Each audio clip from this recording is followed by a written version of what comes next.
हमारा राज्य राजा राम के अधीन ही तो है। राजा राम हम सब के महाराज है। अयोध्या का ध्वज इस आकाश पर सबसे ऊंचा लहराता है। और उस समय राजा राम ने अपने सिंहासन पर बैठकर जो निर्णय हमें सुनाया,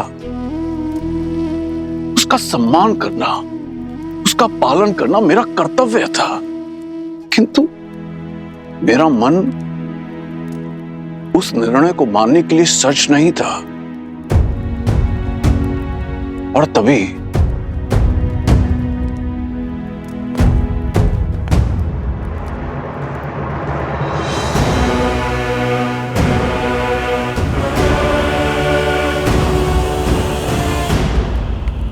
पुत्री सीता ने मुझे यह पत्र भेजा था जो उसने अयोध्या छोड़ते समय लिखा था। इसमें उसने मुझे उसे ढूंढने से मना किया था। यह भी लिखा है कि यह निर्णय उसका अपना है और मैं अपने राजा श्री राम राज्य की कल्पना के विरुद्ध ना जाऊं। मुझे स्वयं पर जितनी गिलानी है उससे कहीं अधिक अपनी पुत्री सीता पर गर्व है। उसने जो कुछ भी किया समाज कल्याण के लिए किया। मेरे हाथ बांधकर उसने समाज के हर पुरुष को स्त्रियों के विरुद्ध विकट विचारों से मुक्त कर दिया। मैं अपनी भूल स्वीकारता हूं। एक पिता होकर भी मैं अपनी पुत्री को ढूंढ ना सका, उसके कष्ट ना हर सका। और इस कारण मैं तुम दोनों का अपराधी भी हूं। मुझे क्षमा कर दो, क्षमा कर दो मुझे।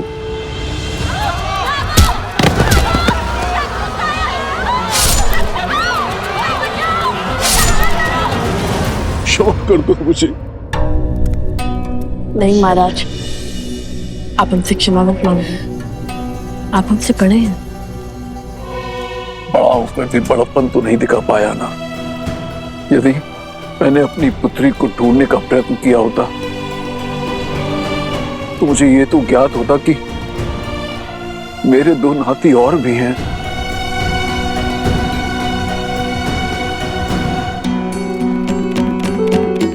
यदि हमारी बातों ने आपका हृदय आहत किया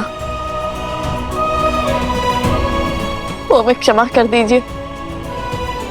बालपन से सीखते हैं संबंधों का महत्व और उनका मूल्य अशुभ घड़ी में समझ में आता है।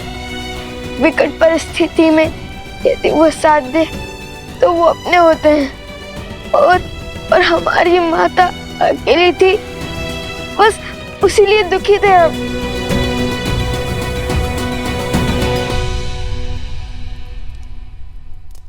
आंसू पोछिए नानाश्री।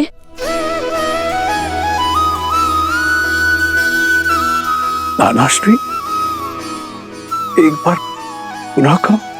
अपने आंसू पोछिए। अपने आंसू पोछिए नानाश्री। जब अपनी पुत्री सीता से मिलूंगा तो एक राजा नहीं अपितु पिता होने के नाते उससे क्षमा अवश्य मांगूंगा।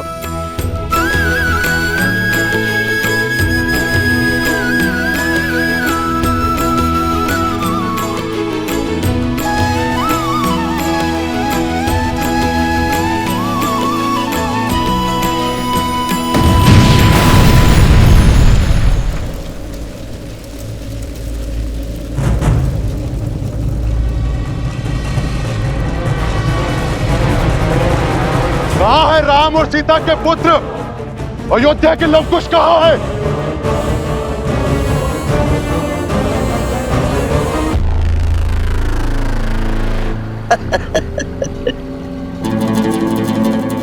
कहने को श्री राम की परछाई, श्री राम,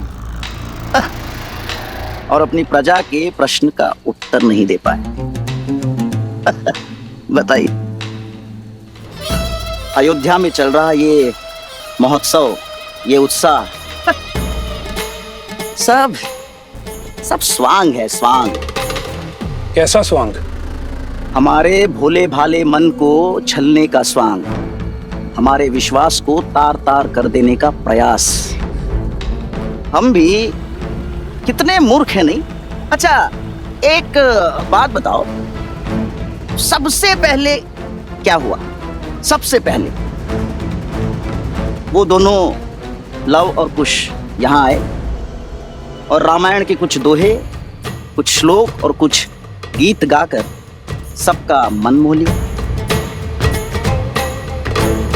और फिर स्वयं को राम भक्त कहने वाले लवकुश ने अश्वमेध के अश्व को रोका, अपने बाणों से सबको मूर्छित किया, और तो और श्री राम से भी युद्ध किया। और सोचो, जिनसे रावण ना जीत पाया वो श्री राम लवकुश के सामने कुछ न कर सके। और फिर श्री राम ने अपने ही शत्रुओं को यहाँ यज्ञ में आमंत्रित किया। आपको महारानी सीता के दर्शन करने हैं ना, आइए यज्ञ स्थल पर। बात तो उचित है। और फिर जब अयोध्यावासी लवकुश के विरुद्ध हो गए, तब स्वयं हनुमान जी उन्हें बचा कर ले गए। और तभी हनुमान जी, श्री राम और लवकुश ने मिलकर एक षड्यंत्र रचा। उसी षड्यंत्र के अधीन यहां लवकुश ने सबसे पहले सभी स्त्रियों के भीतर प्रतिशोध की चिंगारी भड़काई। वहां श्री राम ने सभापतियों और मंत्रियों की पत्नियों को सभा में बुला लिया। और इतना ही नहीं, लवकुश की उद्दंडता का समर्थन भी किया। और फिर लवकुश ने प्रजा के भावों के साथ खेलकर रामायण के स्थान पर सीतायन का गान आरंभ कर दिया। और हमें बहलाकर यह सत्य प्रकट किया कि वो दोनों और कोई नहीं, देवी सीता के पुत्र हैं। हम बह गए भावनाओं में, हैं?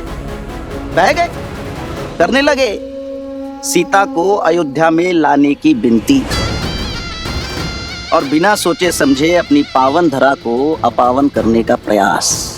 उन्होंने ये स्वांग रचा ही इसलिए है कि देवी सीता अयोध्या लौट सके।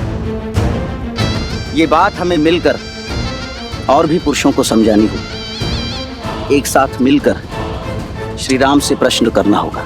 किंतु कैसे? हमें तो कोई श्री राम के समीप भी जाने नहीं दे रहा। ये तुम मुझ पर छोड़ दो।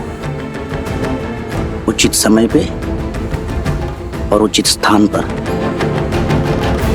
अयोध्या पुनः सिया राम से अवश्य प्रश्न करेगी।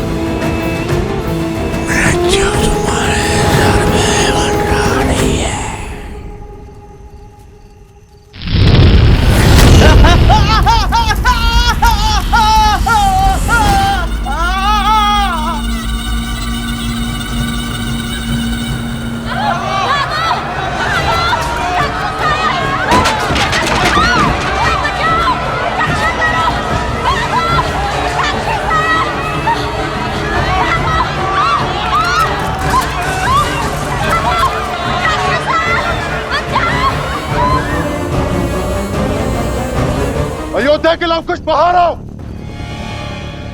आज उनका काल आया है। जिस प्रतिशोध की अग्नि मुझे जला रही है, उस अग्नि को शांत करने के लिए उन्हें स्वाहा होना पड़ेगा। लवकुश, तुम दोनों भीतर जाके छुप जाओ। इस दुष्ट का संहार हम करेंगे। सेनापति!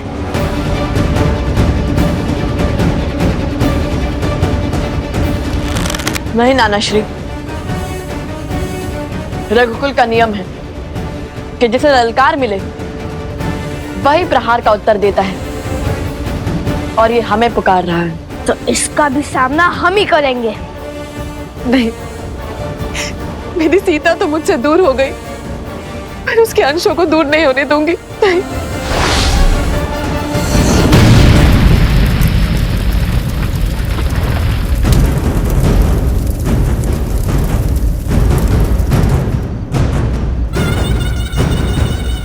साथ कक्ष में चलो चलो। नहीं नानी माँ, आप भूल गई हम सिया के और रघुकुल के राम के पुत्र हैं। हमें कुछ नहीं हो सकता।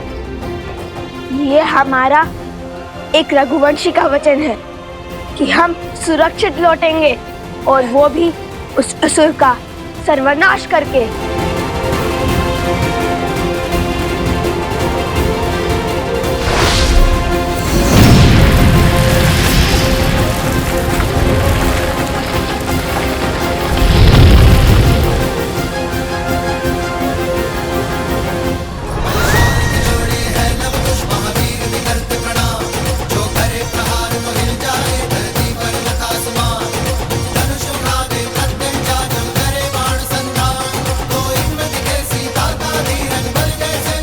लव कुश तुम्हारे समक्ष है। हम पर प्रहार करो। इन निर्दोषों पर क्यों वार कर रहे हो? अपने संहार के लिए सज हो जाओ। आकार से बड़े शब्द हैं तुम्हारे। आज वर्षों से जल रही मेरी प्रतिशोध की अग्नि शांत होगी। शीघ्र ही ज्ञात होगा तुम्हें। आक्रमण! तुम दोनों के अंत के बाद तुम्हारे रक्तपान से होगी मेरी अग्नि शांत।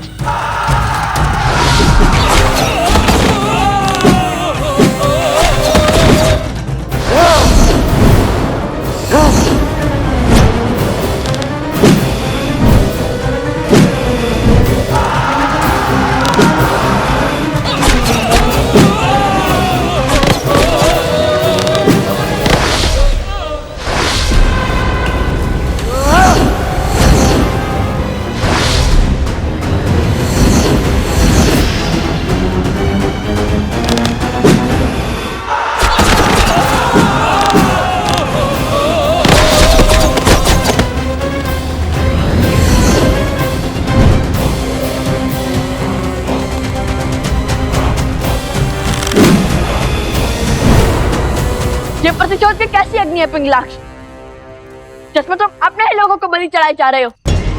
बताओ, इस अधर्म के भागी क्यों बन रहे हो? हमसे तुम्हारी क्या शत्रुता है? इससे पहले कि ये अग्नि तुम्हें ही भस्म कर दे, सब कुछ छोड़कर प्रभु श्री राम के शरण में आ जाओ पिंगलाक्ष। बस! सेना हर ओर से आक्रमण करो। आगे बढ़ो।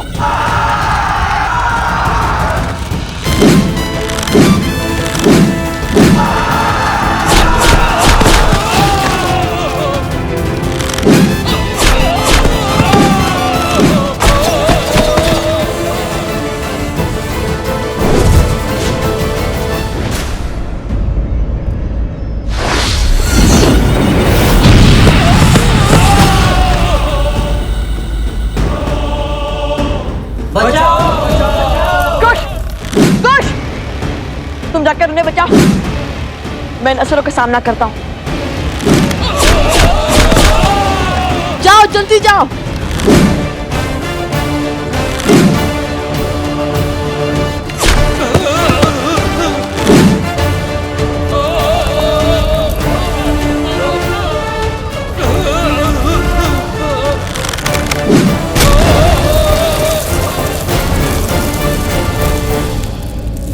बाहर आओ, सब लोग बाहर आइए, इस ओर चलिए। शीघ्र कीजिए सैनिकों, शीघ्र कीजिए। जब दो हिरण को एक साथ अखेट करना कठिन होता है, तो उन्हें एक दूसरे से दूर कर अकेला करना ही उचित होता है। शीघ्र कीजिए, सब सुरक्षित तो है ना? जाइए जाइए।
जनको मिथिलाधीशः सधर्मात्मा महेश्वरः ज्ञानी च तपसा युक्तो धीरः शौर्यसमन्वितः।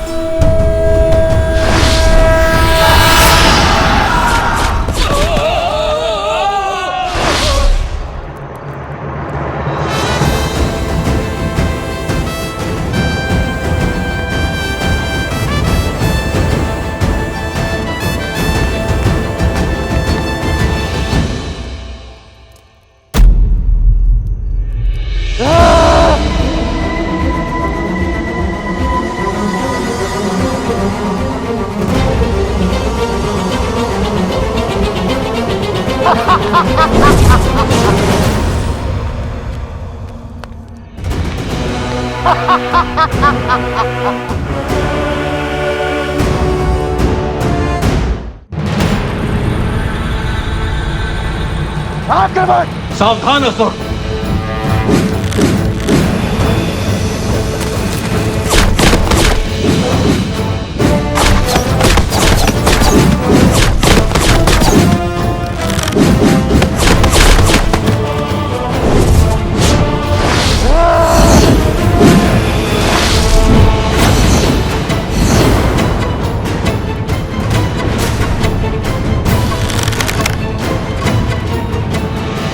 जलास्त्र।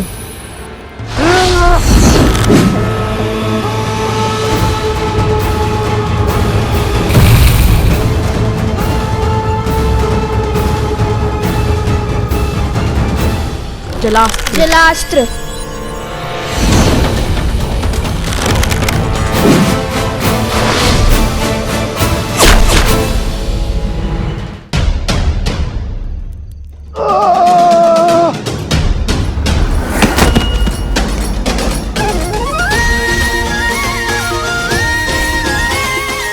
सियाराम के लव कुश से टकराने चले थे। चख लिया ना पराजय का स्वाद। चलो भागो यहाँ से।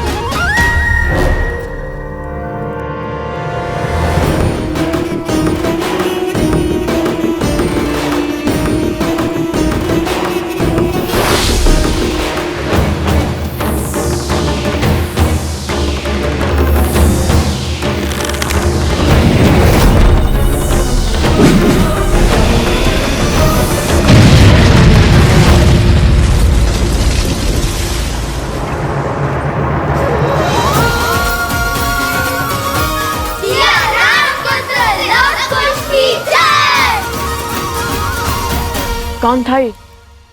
और भला हमें क्यों मारना चाहता? और वो भी तब जब माता पुनः अयोध्या लौट रही है।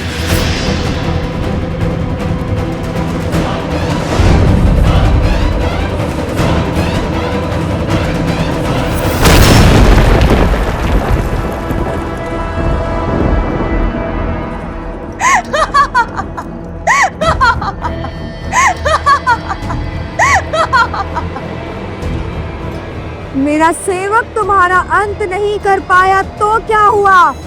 मैं शूर्पणखा करूंगी तुम्हारा अंत।